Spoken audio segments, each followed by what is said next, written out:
Welcome back to my channel Camp Boss Dar. Please subscribe, like and share and hit notification bell for my new video update. Narito ang isang malinaw at maikling perception o pananaw bilang isang seaman tungkol sa globalisasyon. Maaari mo itong gamitin sa essay, reflection paper, o anumang school requirement. Pananaw ng isang seaman tungkol sa globalisasyon. Bilang isang seaman, malaki ang aking nakikitang epekto ng globalisasyon sa aking trabaho at sa buong maritime industry. Sa pag-unlad ng ugnayan ng mga bansa, mas naging magkakaugnay ang kalakalan, ekonomiya, at teknolohiya, at kami na mga marino ang nasa gitna ng paggalaw ng mga produktong dumadaan sa iba't ibang bahagi ng mundo. Una, nagbukas ang globalisasyon ng mas maraming oportunidad para sa mga marino.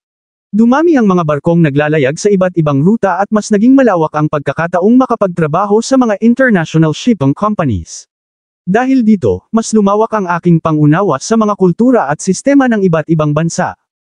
Ikalawa, dala rin ng globalisasyon ang mas mataas na pamantayan sa trabaho at seguridad.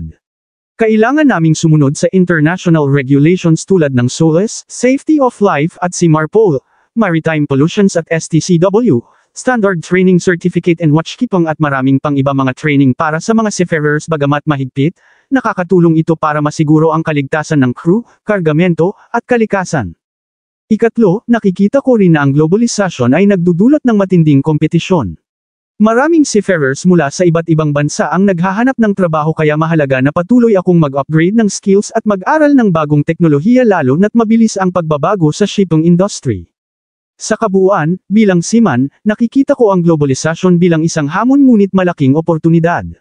Ito ang nagdurugtong sa mga bansa, nagbubukas ng trabaho para sa mga marino, at nagtutulak sa amin para maging mas mahusay at globally competitive habang tinutulungan ang ekonomiya at kalakalan ng buong mundo.